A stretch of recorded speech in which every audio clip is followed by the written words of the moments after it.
GKFX Prime presents the Market Analysis Webinar. Hello everybody, thank you very much for attending. Hope you all had a fantastic weekend and looking forward to a good week of trading. I'm your host for today's weekly market analysis webinar, where we preview what is coming in the week ahead through the price charts. We'll start with the major currency pairs and then switch gears to commodities and finally the US stock market. Of course, any particular markets you'd like us to cover, make sure to leave a comment in the video and we'll try to cover it next week. Starting with the euro, I often do start with the euro, but actually this week it's going to be quite pivotal because we have the ECB meeting where interest rates are going to get set in Europe, and that's forming part of our view here on the chart. So I've started with a longer term chart. This is the weekly candlestick chart, and you can see what we're looking at here is this is a downsloping trend line, and we have broken above that downsloping trend line. There was also an area of resistance here, which I've highlighted in this yellowy orange. We've broken through that area's resistance. So two areas of resistance broken out after a prolonged downtrend suggests that we potentially could be changing trends here. Now, these things don't happen straight away. There will be a pullback at some point. But the first area that could well be tested is this broken orange zone. Now, it's not an exact price level, but if you were to choose a price level, it would probably be this 112 round number. So if we jump down to the daily chart, you can see this in a bit more detail. Let me zoom out slightly. So this was the rapid move that we've seen over the last week and a half in the euro. And as a quick reminder, the Fed engaged in an emergency rate cut of 50 basis points, so 0.5%. So that's a big downward pressure on the US dollar. And on the flip side, we're looking ahead to the ECB.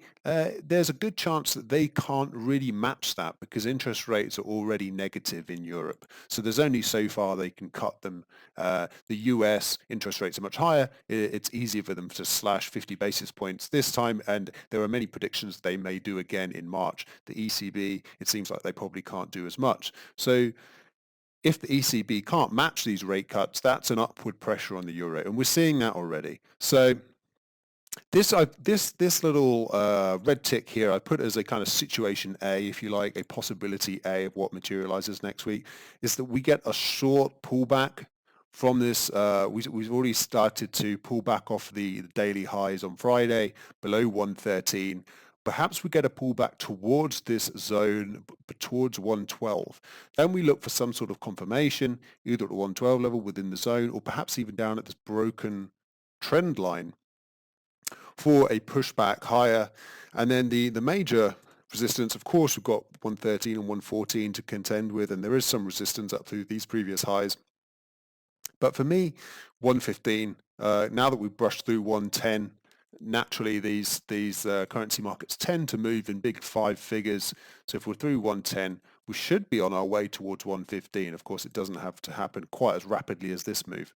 Another thing to support our cause that more upside is on the way is you can see on these past two previous occasions where we've hit the 70 overbought level on the daily chart, because it's been a downtrend, it's been the market's been swiftly sold off again. But we were in oversold territory and we went straight from oversold territory right up into overbought. That's quite unusual. And you can see that we pulled down out of overbought territory down below 70 on the past two occasions. That was a sell signal.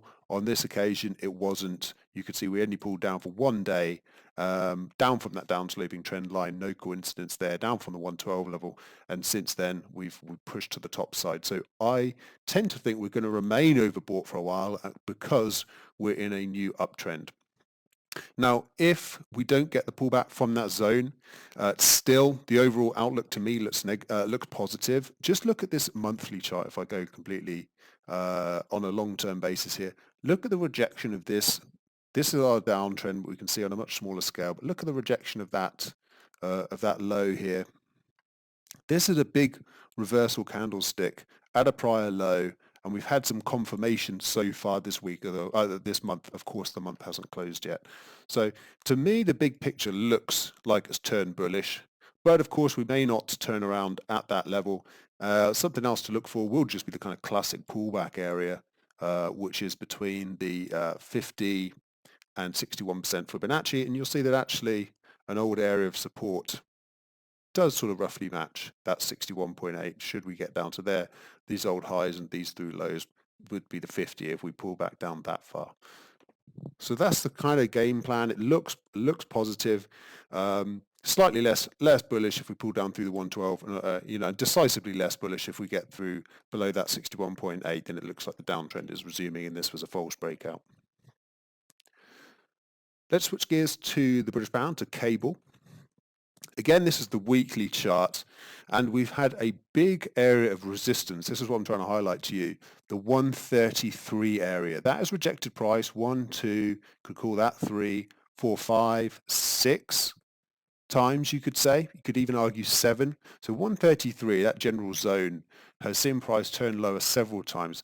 Once we get above that, in my opinion, that we're going to be off to the races, and more likely than not, we get a test of these highs up here, which is roughly 144, 143 if you're being slightly more conservative. So that's the big picture, but obviously that's from a weekly chart, that's not day to day. But you can see the more recent price action is we had a big push higher. We based out, after this downtrend, we based out, we had the big move higher up to the 130 level. We consolidated from there. We broke out again, another false break of the 133. And to me, this price action here has generally been a sort of similar thing, a pullback, although a bigger, longer pullback within the uptrend. To my mind, this broader uptrend is still intact. And why this particular price level is notable, we'll just look at this. You can see we perfectly rebounded with some good solid days worth of gains right off this 50% pullback level. So this big trend got a bit overextended at the big long-term resistance. It pulled back half, and now it's ready to go again, it looks like. But we're not quite there yet. We have made it through this prior peak. So of course, if we're thinking about why it would be an uptrend, well, it's making higher highs, is a characteristic of an uptrend. It has made a higher high. It's not made a higher low yet. So at the early stages, we're still basically within this range trading environment. For me, what I'll be looking for is potentially a bang into this resistance area up here, which if I use the crosshairs tool, you can see is about 130.70. Maybe it gets up to 130.70, a bit above perhaps, and then it comes down again within the general range trading environment, a drop through 130, and then that could be the kind of opportunity to then look for better prices for that move up for the retest again of the long-term resistance area. And we can't say that we're in this big bullish long-term picture until in fact we're above that 133. We're not there yet, but short term we're looking quite positive. So potentially 130. If things don't turn a bit more bearish, for example, we do have the possibility that the Bank of England do an emergency rate cut to match the Fed. They're in a similar position to the ECB in that the interest rates are still pretty low, are lower than in the US, albeit they're not negative. So they have more room than Europe. But in a week in which Europe is setting interest rates, and it's a week in which the UK have their first budget since Brexit, it seems unlikely that you'd get that sudden bolt of bearishness from an interest rate cut in England, but it's still possible. Let's switch gears over to the yen, and this has been one of the more fascinating and amazing trends of late in this really volatile period we've been having. This is the big picture where support is just underneath this big 105 level. And then the bigger picture support from back in 2016 is the 100 level. So it's between 100 and 105 that traditionally the Bank of Japan have heavily defended with interventions in the market to try and keep the yen fairly soft to support Japanese exports. And so we'll come down to that 105 level. I'm not sure that the Bank of Japan are going to intervene yet. But it's where we might start to hear some remarks. And so taking a slightly different view to the euro, where again, reminding ourselves that in the euro trade, the euro has rammed up massively because the dollar has dropped off. Here, the yen has rallied massively because the dollar has dropped off. So obviously the common factor here being that Fed rate cut and the dollar dropping. The yen is also a haven currency, so to get that extra boost too. But I think this move is potentially a bit overextended, keeping in mind that we're still in this range-bound environment until we're below 105 decisively. Maybe there's an opportunity for a rebound, but I don't want to catch a falling knife. This market is dropping rapidly. There's no evidence whatsoever of a bottom yet. We just know this 105 level is significant. We are in oversold territory. So let's look for us to come out of oversold territory, perhaps a close above 106, and then when the market tries to sell off again, look for potentially better prices. And don't get too optimistic about it. This is a very heavily falling market. If you are buying, it's risky. You're going against the trend. It's not to say that we're going to race straight up to 112 again. We do have a decent area of resistance above 107.50. So between 107 and 107.50 would be reasonable targets if we were to get some sort of reasonable bounce. Moving over to the Aussie. So again, starting with this bigger term picture, this is the weekly chart, and it's a big downtrend. Australia's been in a tough situation of late. China's economy has been slowing. China is Australia's biggest export market. They had the bushfires, and now they have the coronavirus, which is heavily affecting trade with China. So it's all quite bad news for Australia, and hence the Australian dollar is suffering. So that said, we have hit decade lows, so we are very oversold in the market. We've hit this big 0.65 level. There was a decent rally last week, so potentially we get some more upside here. But before we do put in a bottom, there's no evidence of a bottom yet. I'll be looking at this previous support to act as resistance. So here's the support zone through these lows over there. Again, resort there. It's basically the 66.70 if I was going to pick a level, but basically under the 67 area. Maybe we get a push through 67, and if that breakout above 67 fails, that to me would be a nice setup down towards the 65 round number again. But also worth noting that there is some bullish divergence here, so a big low in price, but not a matching low in momentum. So potentially a bottom taking place here in the Aussie dollar. Again, the Aussie's been so weak that people have been hesitant about buying the Australian dollar because of all the things I just mentioned. But if you look at the dollar yen and if you look at euro dollar, you can see how weak the US dollar is. Maybe the Australian dollar is just in a process of slowly catching up to those other currencies. Nonetheless, as I said, there's a big old support, potentially new resistance area that I'd first be looking to see if we can get any sell opportunities from. The flip side is if we do close above 67, that's quite a bullish turnaround for the market. And from that point, we start thinking about a trend reversal and looking for bullish continuation patterns. We're not there yet, though. Okay, so the last of our currency pairs, and this is the Canadian dollar. We're going to mix up which currency pairs we use every week, but the Canadian dollar has just been interesting, not from the big moves in the market, but also because the Bank of Canada also cut interest rates by 50 basis points to match the Fed. So Canada and the US now have equal interest rates at about 1.25%. So this is our long-term picture of the US dollar CAD, the loonie pair. And you can see that I've drawn in this downsloping trend line. We're still in a range, but I've drawn this downsloping trend line because I think we're moving into a bullish breakout of the range potentially.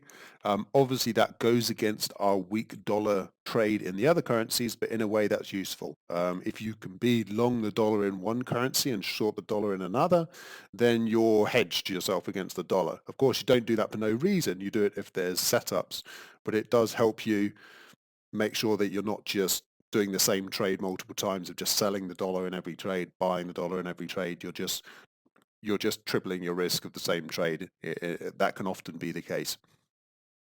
But there is some evidence here, and then again, if we look down at the momentum chart, you can see that there does seem to be a bit of a downward sloping trend, a breakout, a retouch, and potentially off to the races here. And we've seen a slightly slower version of that in the price with the breakout. Now down to the daily chart. I'll just scrap that line. It doesn't make any sense when you get down there, but you can see this 133 to 133.50, it's not really been one of the round numbers really, but 133.50 you could say has been a ceiling for the price several times in here, but you could call that 1 or 2, 3, 4, 5, 6 time lucky, or maybe that was 1, 2, 3, 4, 5th time lucky is often the case in Forex markets, in financial markets. So this is all fairly textbook stuff. Had the breakout of the resistance, pulled higher, got about 100 pips beyond the breakout area. We pulled back, we've retested, we're back up towards the highs. So this is all quite positive stuff. The only reason I haven't drawn like a little indication of where we might trade here is because we're basically right slap bang in the middle of the support and the resistance. So we've had one drop down to the support. That was really our opportunity to get into the market. Up here, we're kind of in no man's land, and the risk to reward, the reward is up to the next resistance, the risk is down to the previous support. There isn't really the opportunity. So all you can really hope for is actually we get a bit of a consolidation between 133.50 and 134.50, and then that gives us our lower risk opportunity to try and trade this breakout again.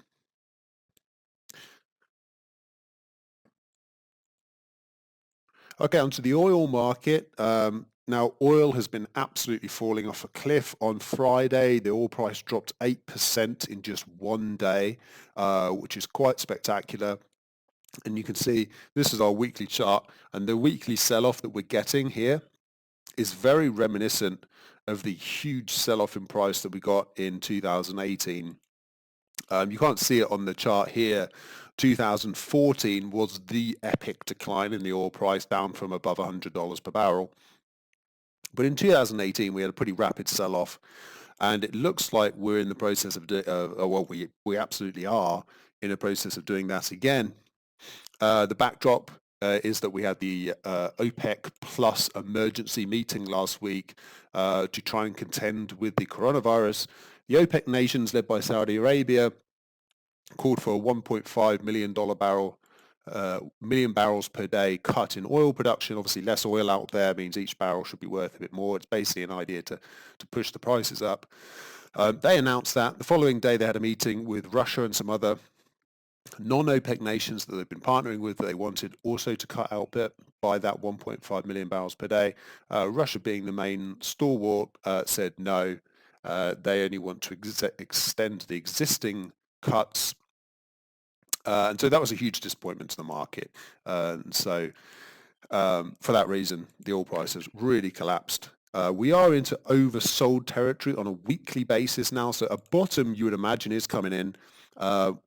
Just below 45, you can see was this kind of yellow shaded area from these lows in 2016 and 2017.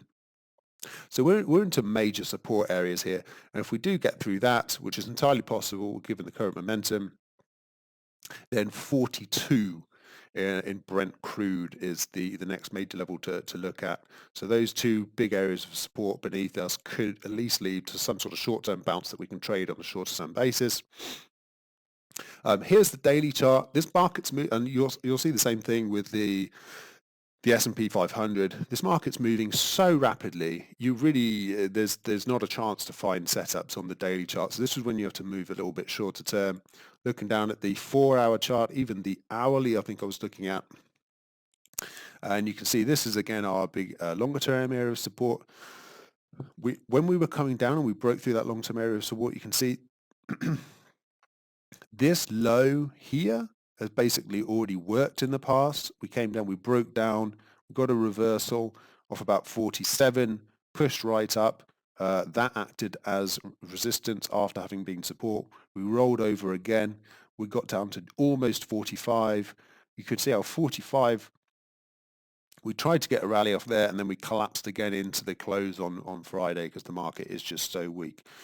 But the best thing we could probably hope for is another push up to that previous low there, which we hadn't got to with that first rebound. So that is also just our key, pullback area between the 50 and the 61.8 of this little small. I say small; it's a big move, but we're on the hourly chart. So if you consider that to be the peak, you pull right down to the bottom. The 50% pullback and the 61 you can see is this kind of zone here where the market had been supported for a little bit. So if we are going to get a short-term sell-off, a rebound, and then a resumption of the downtrend, that would be the kind of zone for me to look for. It depends how weak the market is. You can start looking for reversals at this little short-term previous peak here. Though, as I said, it's kind of already worked once. So once it's worked, it's just less likely to work on the next time it's resistance. That's why I'd be more inclined to look towards 47 for a move back down towards 45, and then potentially from there to those big major support zones that we mentioned. 44.50 would be next little area if we take out last week's low. Moving on to gold. So this is the weekly chart. This is when we had the big bullish breakout. And gold has been absolutely off to the races ever since we did that. 1370, I suppose, was the big one. And bigger picture, while we're above that 1370, I still remain pretty positive on gold. But then if we're taking price a little bit higher than there, still above 1550, I'm even fairly short-term positive on gold, and actually we did get a pullback to that area. You see that was the high. We had this little bull flag consolidation. We've had it a couple of times now. Then we had a triangle. We had the breakout, and I think we're probably coming towards the top now for a period in which we actually could take out some of the prior lows. So just the fact that we got up to that 1700, we're potentially in a kind of double top situation here. This sell-off here, you'll notice, is bigger than any of the, markets are very volatile right now, so the sell-offs will be bigger. And we have made new highs. So this market is still very bullish, but I'm looking at that sell-off as potentially the first sign of a topping situation in gold after a very good run in which I've been bullish above this broken resistance. But we've had quite a few bullish breakouts, and I think probably it's time that we take out 1550 as the major sort of medium term, if you like, support. And then maybe we don't even take out 1550. That's certainly a level to watch out for. It's the previous high, and then it's the lows throughout this consolidation area. Maybe we're just in for a kind of range-bound period again, and yet another bullish breakout. But I think this tells us that the market's a little bit oversold.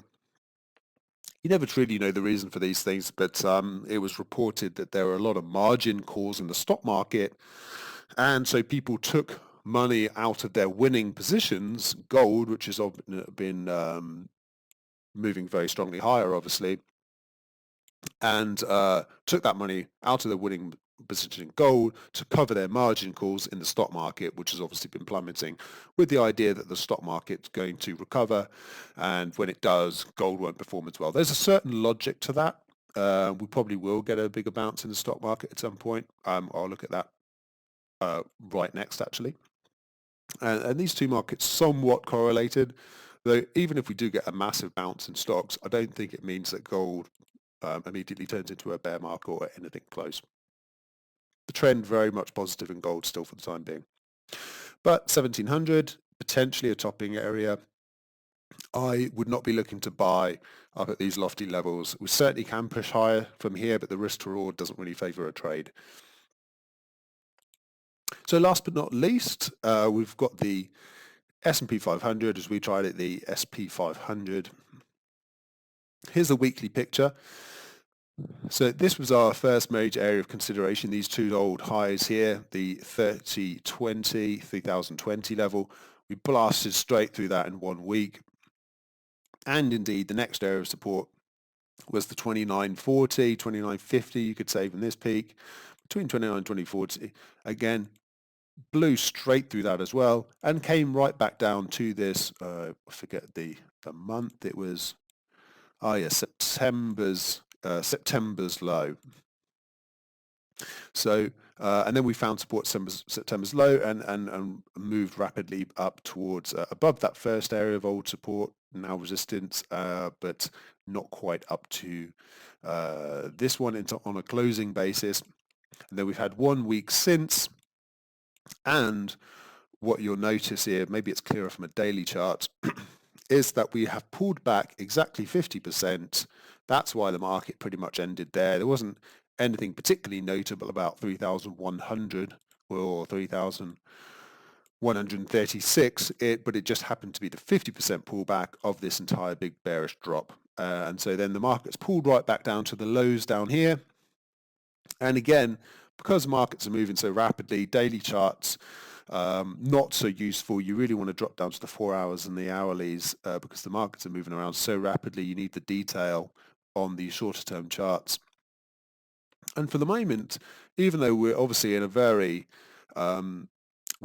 volatile market, but don't get too caught up with the fact that we had this massive previous downtrend, because actually at the moment the trend is sideways. And so when we take out when we take out the lows here, then the downtrend is resumed. And this certainly could be a pullback within the downtrend. But as I say, it's kind of chopped around. So for the time being, we're consolidating. And if we are trading on a shorter term basis, then actually the current trend on the 4 hour chart is sideways. It's not down. And on that basis, we can trade both higher and lower. Admittedly, the higher probability trades are probably to the downside given the prior trend.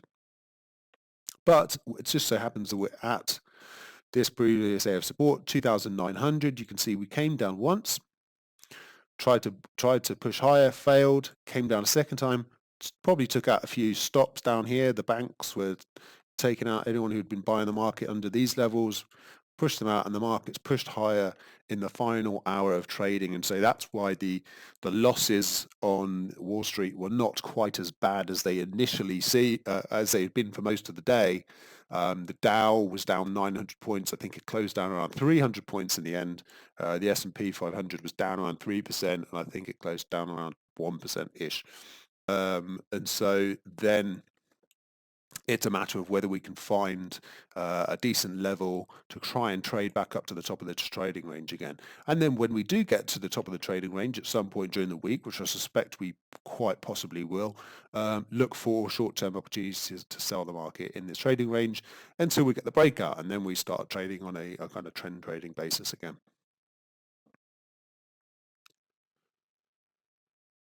That's it for this week. Thank you very much for attending. And again, if you enjoyed this video, make sure to follow the channel and like the video. And if there are any particular markets you'd like me to cover next week, then certainly please drop a comment in there, or any comments whatsoever that you have. Happy to hear them.